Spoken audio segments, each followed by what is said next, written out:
दोस्तों, जनगणना 2027 का काम शुरू हो चुका है। भारत में पहली बार ऑनलाइन जनगणना फॉर्म भराए जा रहे हैं। आज के इस वीडियो में मैं आपको लाइव डेमो दिखाऊंगा कि कैसे आप घर बैठे अपने ही मोबाइल से सेल्फ इन्यूमरेशन फॉर्म को भर सकते हैं, बिना किसी गलती के अपने और अपने पूरे परिवार का डेटा सबमिट कर सकते हैं। तो चलिए शुरू करते हैं। तो इसके लिए सबसे पहले आपको गूगल क्रोम में आना होगा। गूगल क्रोम में आने के बाद आपको लिखना होगा सेंसस 2027। जैसे ही आप सेंसस 2027 टाइप करेंगे, आपके पास वेबसाइट की पूरी लिस्ट आ जाएगी। सबसे पहले वाले वेबसाइट पे आपको क्लिक करना है। उसके बाद आपको कुछ इस तरह का इंटरफेस आएगा। आपको यहाँ सेल्फ इन्यूमरेशन का ऑप्शन सबसे ऊपर में ही दिख जाएगा। अगर आप यहाँ नहीं दिख रहा है तो आप नीचे करोगे तो आपको सेल्फ इन्यूमरेशन फॉर्म दिख जाएगा। सेल्फ इन्यूमरेशन फॉर्म पे हम क्लिक करते हैं तो यहाँ पर आपको कुछ इस तरह का पॉपअप आएगा, तो आपको ओके कर देना है। अब यहाँ पर आपको इस तरह का पेज आएगा। तो सबसे पहले आपको स्टेट सेलेक्ट करना है। आपका जो भी स्टेट है आप यहाँ पे अपना स्टेट सेलेक्ट करोगे। उसके बाद जैसा जैसा ये कैप्चा लिखा हुआ है आपको सेम वैसा ही लिख के वेरीफाई और प्रोसीड कर देना है। तो आपको इस तरह का कुछ इंस्ट्रक्शन आएगा, तो आपको ओके कर लेना है। अब यहाँ पर सबसे ऊपर स्टेट में आपका स्टेट का नाम रहेगा, नीचे हेड ऑफ द फैमिली का नाम लिखना है। तो आपके घर में जो भी हेड होंगे, हेड ऑफ द फैमिली, आप उनका नाम यहाँ पे लिख दो। यहाँ नाम पे ध्यान रखना है कि आपका एक बार जो नाम यहाँ पर डाल दिए है वो नाम आप बाद में चेंज नहीं कर पाओगे, इसलिए ध्यान से आप उनका हेड ऑफ द फैमिली का नाम लिखेंगे।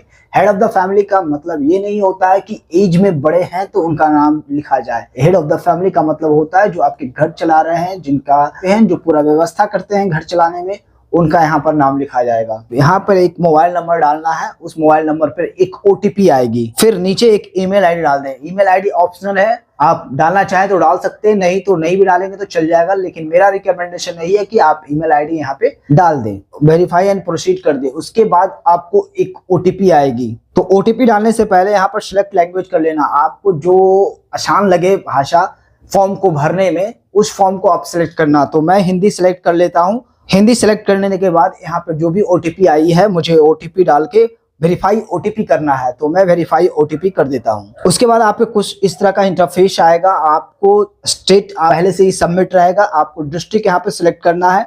आपका जो भी डिस्ट्रिक्ट होगा यहाँ पे डिस्ट्रिक्ट सेलेक्ट कर लेंगे। उसके बाद यहाँ पे अपना पिन कोड टाइप करेंगे। उसके बाद यहाँ पे अपने मकान का लोकेशन देना होता है। आपका मकान किस लोकेशन में है आपको यहाँ पर मैपिंग करनी होती है। अपने अब जिस गली मोहल्ले में रहते हैं उसका नाम लिखेंगे। तो यहाँ जैसे आप शहर का नाम लिखेंगे, आपके शहर के अकॉर्डिंग यहाँ पे स्क्रॉल डाउन करके आपको सिलेक्ट करना होगा कि आपके एरिया का सबसे नजदीक कौन सा है। वहाँ का लोकेशन खुल जाएगा, जहाँ से आप जैसे ही आप अपने लोकेशन पे क्लिक करेंगे आपका लोकेशन का मैप आ जाएगा। अब यहाँ से आप अपना मकान कहाँ पर है, आपके किस गली किस मोहल्ले में, इस मैप के माध्यम से आप उसको खोजेंगे। जहां जहां है आप अपने एरिया के बारे में जानते होंगे कि कहाँ है मेरा घर, तो आप अपना मकान को यहाँ पे खोजेंगे। आपके लोकेशन कहाँ है, एक अप्रॉक्स लोकेशन, एक्यूरेट लोकेशन यहाँ पे डाल देंगे खोजकर। उसके बाद स्थान को पुष्टि कर देंगे। उसके बाद पुष्टि करके यहाँ पर सहेजे और आगे बढ़े पे क्लिक करके हाँ कर दें। जनगणना मकान के फर्श के प्रयुक्त, यहाँ पर आपके मकान का पूरा डिटेल पूछा जाएगा। तो आप यहाँ पर जनगणना मकान के फर्श में प्रयुक्त प्रमुख सामग्री, यानी फर्श में जो आपके मकान में जो फर्श है उसको बनाने में क्या क्या लगा है। तो जनरली सीमेंट, सबका सीमेंट का ही रहता है, सीमेंट ही डालेंगे। दूसरा पूछ रहा है कि आपके मकान का दीवार कैसा है, तो कंक्रीट का बना हुआ है दीवार, तो कंक्रीट पे सेलेक्ट करेंगे। तीसरा पूछ रहा है कि आपके मकान का जो छत है वो किस चीज से बना हुआ है, तो वो भी कंक्रीट का ही है। उसके बाद मकान की स्थिति पूछ रहा है कि आप रहने अच्छा है या रहने योग्य है, तो इसमें अच्छा ही आप सिलेक्ट करेंगे। उसके बाद सहेजे और आगे बढ़े पे क्लिक करके हाँ पे क्लिक करेंगे। अब यहाँ परिवार से संबंधित जानकारी पूछ रहा है, तो आपके परिवार में कुल मिलाकर कितने सदस्य हैं, तो आपके जो भी परिवार में आपके जितने सदस्य होंगे यहाँ पे लिख देना है।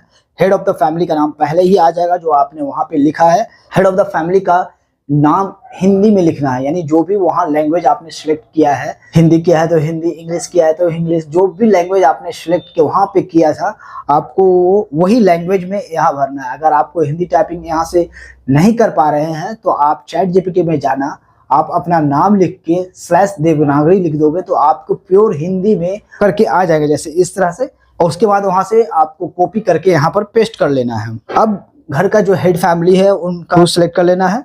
अब उनकी अनुसूचित जाति, जनजाति जो भी है, तो हमारा तो इन दोनों में से कोई नहीं है, हम तो अन्य पे आएगा तो अन्य पे क्लिक कर देंगे। आपका जो भी होगा आप सिलेक्ट करना। मकान की स्वामित्व की स्थिति है, मकान आपका है, आप किराए पे रहते हैं, तो ये हम किराए पे रहते हैं और हमारा कोई मकान नहीं है, यहाँ पे मैं सिलेक्ट किया हूँ। आपको जो होगा आप सिलेक्ट कर लेंगे। रहने योग्य उपलब्ध कमरों की संख्या, तो यहाँ पे मैं 2 लिख दिया हूँ। आपको जो भी है, जितने भी आपके कमरे में कमरे हैं आप वहाँ पर लिख देंगे। परिवार में रहने वाले विवाहित दंपति का, हमारे केस में 1 है तो हम यहाँ पे 1 लिख देंगे। आपके घर में जितने भी हस्बैंड वाइफ होंगे, हस्बैंड वाइफ मिलाकर एक दंपति पूछ रहा है तो हस्बैंड वाइफ मिलाकर आपको 1 लिखना होगा। उसके बाद सहेजे और आगे बढ़े। उसके बाद उस मकान में परिवार के लिए क्या क्या चीज का सुविधा है, तो पेयजल का स्रोत है, नल का पानी उपचारित स्रोत से, तो उस पर मैंने क्लिक किया। आपको जिससे आता होगा, तो आजकल इसी से आता है। पेयजल स्रोत की उपलब्धता परिसर के अंदर, यानी मकान के अंदर से ही मोटर चलता है और पानी आती है, तो परिसर के अंदर ही है। अब प्रकाश का मुख्य स्रोत, यानी आपके घर में जो बिजली आती है वो बिजली से आती है। प्रकाश कहाँ से आती है, वो इलेक्ट्रिसिटी आपके घर में कहाँ से आती है, तो डायरेक्ट बिजली आती है, बिजली से आती है। शौचालय की सुलभता केवल परिवार के योग्य हेतु, यानी हम लोग सिर्फ अपने ही परिवार का जाते हैं, कोई दूसरा या कोई सार्वजनिक नहीं है, सिर्फ अपने ही परिवार जाते हैं, तो सबसे पहला वाला ऑप्शन सिलेक्ट करेंगे। शौचालय का प्रकाश फ्लश, पोर फ्लश, शौचालय निम्न से जुड़ी है तो पाइप सीवर पद्धति है, तो वो सिलेक्ट कर लेना है। उसके बाद ये सब आपको ऑप्शनल है, आप भरना चाहते हैं तो भर सकते हैं, नहीं तो आप सीधे यहाँ पे आएंगे। मकान से जो गंदा पानी निकलता है उसका निकासी किससे जुड़ी हुई है, तो ढकी हुई नाली से जुड़ी हुई रहते हैं, तो ढकी हुई नाली को सिलेक्ट करेंगे। परिसर के अंदर का स्नान सुविधा की उपभोक्ता है, स्नान गृह है, हाँ है, हाँ पे क्लिक करके है। रसोई घर और LPG PNG गैस कनेक्शन की उपलब्धता, तो अब यहाँ पर रसोई घर और LPG की उपलब्धता पूछ रहा है, तो यहाँ पे LPG और PNG गैस कनेक्शन है, तो सबसे पहले ऊपर वाले ऑप्शन को सिलेक्ट करेंगे LPG और PNG कनेक्शन के लिए। खाना बनाने के लिए कौन सी ईंधन का यूज होता है, तो LPG, ये सब को सिलेक्ट करके आगे बढ़ेंगे।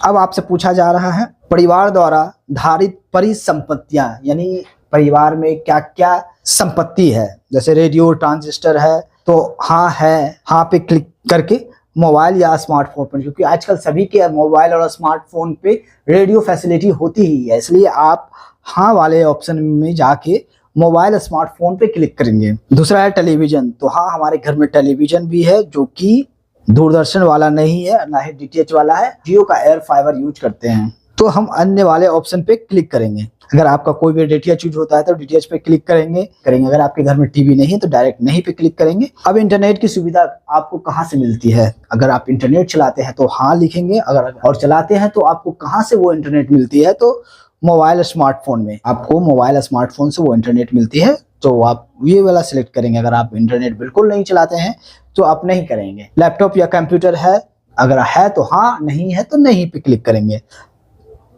टेलीफोन या स्मार्टफोन है आपके पास, तो है तो हाँ पे क्लिक करेंगे। और यहाँ पर कौन सा है, लैंडलाइन है, स्मार्टफोन है, अनसाधारण है, मोबाइल है, दोनों है, कैसा है, अगर दोनों है तो दोनों सिलेक्ट करेंगे। सिर्फ स्मार्टफोन है तो आप स्मार्टफोन पे क्लिक करेंगे। साइकिल, स्कूटर, मोटरसाइकिल, मोपेड, ये सब है। स्कूटर और मोटरसाइकिल पर मैंने क्लिक किया हूँ। कार, जीप, वैन, ये सब है तो हाँ, नहीं तो नहीं पे क्लिक करेंगे। परिवार द्वारा उपयोग किए जाने वाले मुख्य अनाज, तो हमारे घर में सबसे ज्यादा चावल खाते हैं, क्लिक करेंगे। आपके यहाँ रोटी का यूज होता होगा तो गेहूं पे क्लिक करेंगे। बाकी ये सब तो बहुत कम यूज होते हैं, ज्वार, बाजरा, मक्का। उसके बाद नीचे आपका मोबाइल नंबर दिया हुआ रहेगा, सहेजे और आगे बढ़े। फिर आपका ये जितना भी चीज आपने जो भरा है, आपका एक साथ पूरा डिटेल यहाँ पे आ जाएगा। इसको अवलोकन करना है, यानी अच्छी तरह से देखना है। अगर सब चीज सही है तो पुष्टि करें और सबमिट करें पे क्लिक करेंगे। अगर आप बाद में सबमिट करना चाहते हैं तो उस ड्राफ्ट के रूप में सेव कर लेंगे।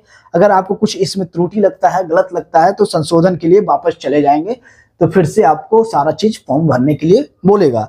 तो हमारे केस में सही है तो हम पुष्टि और सबमिट करेंगे और वहां पे क्लिक करेंगे। जैसे ही हम क्लिक करेंगे हमारा SEID जनरेट हो गया है, यानी सेल्फ इनोवेशन फॉर्म का जो रेफरेंस नंबर होता है जनरेट हो चुका है।